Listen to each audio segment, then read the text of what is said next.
So the big question is this: how can runners like you, who aren't professional athletes or paid sponsored runners, avoid injury and increase athletic performance to enjoy running race events for the rest of your life without wasting money on trends or using dangerous painkiller drugs? That is the question. And on hashtag Run Pain Free Podcast, your host, sports biomechanics, athletic injury correction, and conditioning expert, Jessica Rose Leggio, gives you the answers. Hello, everyone, and welcome to the Run Pain Free Podcast. I am your host, Jessica Rose Leggio, and this podcast is brought to you by the 2020 Run Pain Free Marathon Training Summit. It is a virtual conference for runners and marathoners all around the world with experts from all around the world. Go on over there now, marathontrainingsummit.com, register, get your free ticket, and while you're doing that, I'm going to talk about what we are speaking on this podcast about today. We're talking about training challenges, tricks that professional runners use that can also help slower runners. This is a big one. We're also going to reference Dr. Jim Taylor, who is a sports psychologist in the Marathon Training Summit, where we discuss training for adversity, specifically using the weather and the environment for you in your favor.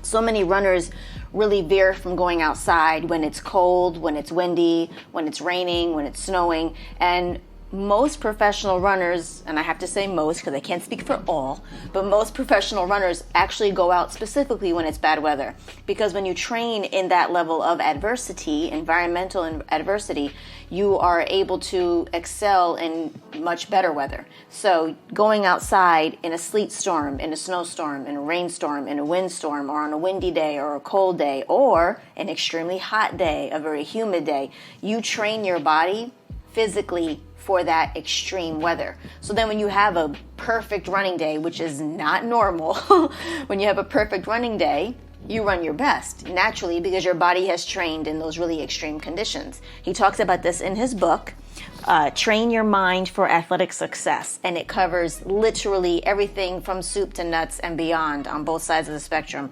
of what it is to train that inside and out. And he talks about training for adversity and his experiences with runners that actually do veer from that, and then they wind up coming up short when it comes to race day. Because for anybody to think they're going to run a perfect day race with clear blue skies and crisp weather and no humidity, and it's just not ideal. That's unrealistic. Now, the last few years in New York City Marathon, it's been what has been called perfect weather.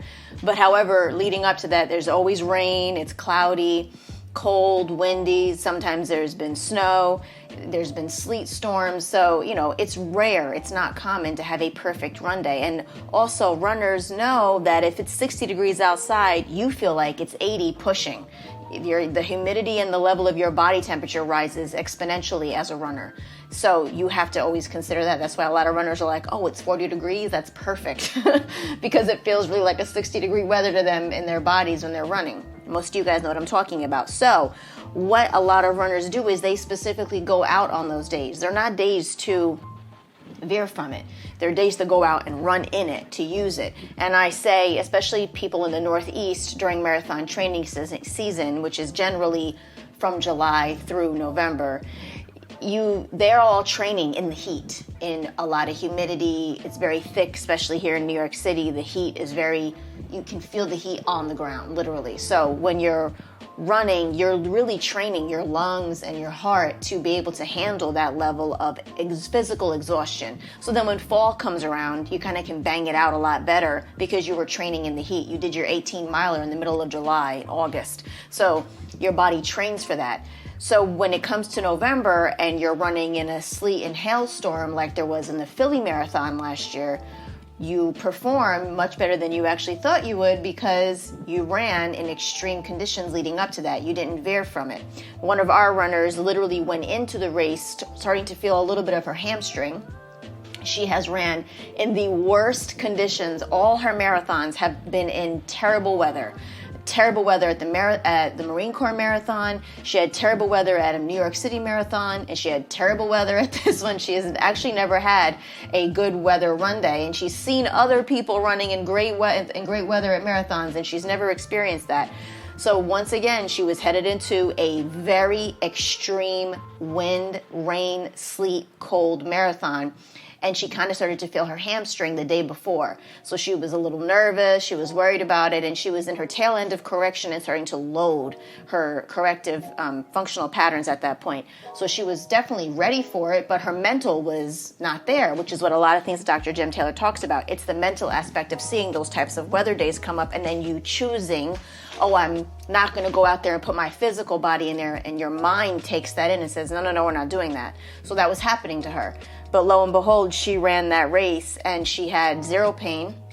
She felt great, and she actually ran her best race. Then we had another runner who had never ever ran a marathon before, and that was her first marathon ever, and she ran a sub 5. First marathon ever in a sleet hail storm. If you Google Philly Marathon 2019, you will actually see what these runners ran in. So it's extreme to be able to run through that and feel really good. Now, they were freezing, they were cold, their hands were numb, their toes were numb. That's what's happening when you're out there for several hours, 4, 5, 6 hours. Some people even 7 hours are out there in that weather. So you have to be able to prepare for that. And if you're waiting for a perfect weather day, when you get a rain or weather storm like that, you're going to have a terrible run. You're going to have a terrible run. You're not going to know how to handle it. You're not going to know how to face it. And it's because that mental game that you're playing on those training days where you could go out there and run in the rain, and you can go out there and run in the wind, and you're seeing it as a challenge as opposed to something to use as a training mechanism, which is what professional runners do. They use those as training mechanisms to run through. When you run in the wind, specifically uphill, it's all core. It's all core. You will wake up the next day with sore abs, period. If you're running up a hill in the wind without abs, hurting the next day, you need to check on your biomechanics because something's not working. But a conditioned runner running up a hill in the wind will work their core. It's good core work. Running in the rain, that's going to work on your proprioceptors. That's the you or your body actually understanding everything that's around you. Your body has a invisible gauge, if you will, of what's around you, and your body adjusts accordingly. So when you're running in slippery, wet conditions, you're running much more cautiously. But if you've never ran in that, you're not going to run with security. You're not going to run confident. You have to run in the rain to know how to run in the rain. So these are things you need to start to use and not veer away from. Doing so, you're putting yourself at a disadvantage to come up short and to feel like, oh, I did all this training and I got a terrible run day. You only get one chance to run. The marathon is that one day. You don't get to redo until next year. Even when you pick another marathon, it's not going to feel the same until you run that exact marathon again. And hopefully you get a better weather day because it could rain again the next time you run it. So you have to really put that into perspective. Weather is not something to run from, it's something to run into. Literally. It's going to condition you better as an athlete. It's going to give you those ideas. If a football player never played in the snow and then they go up to Buffalo and they play against Buffalo, good luck. Good luck. You're not catching any balls. You're not going to know how to move laterally without sliding in the snow, especially if you're playing on real grass. Forget turf. Forget it. It's literally like slime. So these are things athletes have to practice in.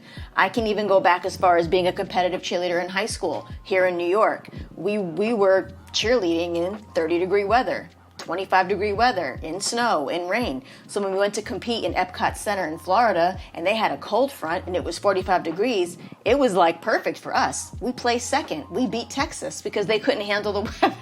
They didn't perform well. We did because we knew how to do it. So it literally does lend to what challenges you can take on as use for your training to better your training and how the mental really gets in on you. And once you let your mind take over what your body can handle and or what your body needs, it will set you up at a disadvantage big time. Also, just even an aspect of saying, hey, Jessica, I really want to get better at pull-ups. That's my goal. Like, that's what my actual goal is. I need to be able to do 3 sets of 15 perfect pull-ups. I'm going to train you at your most weakest, most drained stage to do pull-ups. At the end of the workout, totally at the end, I'm going to make you do pull-ups then. It's the same thing as running in the worst weather, because when you run in the worst weather, up hills, around turns, and around bends, and then get a perfect running day, you kill it. It's the same thing. When you want to be able to bang out perfect push-ups, 3 sets of perfect push-ups, I have to train you when you're at your most failure point physically. Then when you go out and just bang out, I say, okay, today we're just going to start with push-ups. You bang out 3 sets of 15 with no problem. It's the same principle. It's the same principle. It's nothing to veer away from. You have to actually train for it and train your physical body for it. That's what the difference is between training and conditioning. When you condition your body, you train well. It's very different. And we talk about that a lot in the Run Pain Free podcast. I encourage you to go on over and listen to How Workouts Hurt Runners. It's one of my favorite podcasts.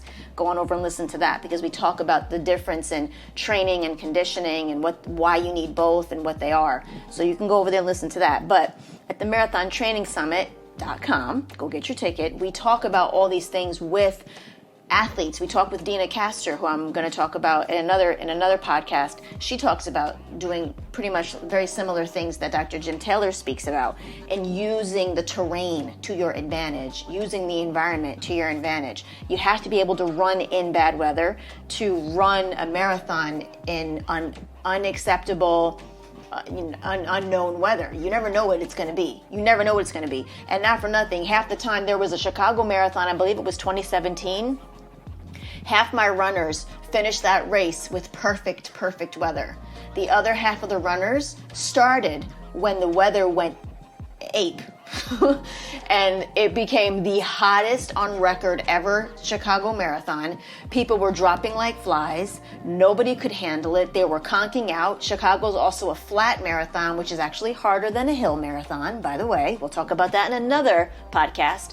And half the runners were like, why is everybody complaining? I had a great race. And the other runners were literally crying, calling me crying, because they had such a terrible race and felt terrible.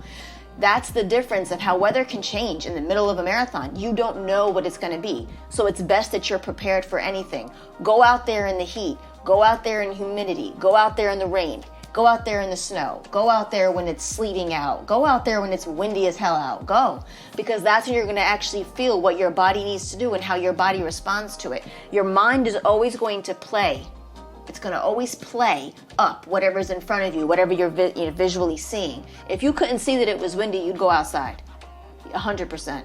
So you need to listen to that and take that on and use these things as your advantage. Also, go outside. It's better to go outside in a rainstorm when you're just training and be cautious of it than to go out there and put balls to the wall and go run in your marathon to try to get a PR when you've never ran in the rain and you're going to go out there and speed. Okay, let's see how that works out for you. Not going to be a good idea. Not going to be a good idea. That's how people hit potholes. That's how people slip off curbs. That's how people run into people. That's how people trip and fall. That's how that happens, because they probably didn't train in that type of a weather.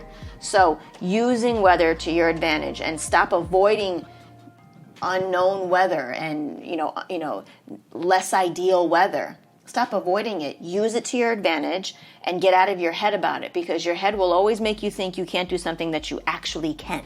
Your body has its own mind. Your mind is a different thing.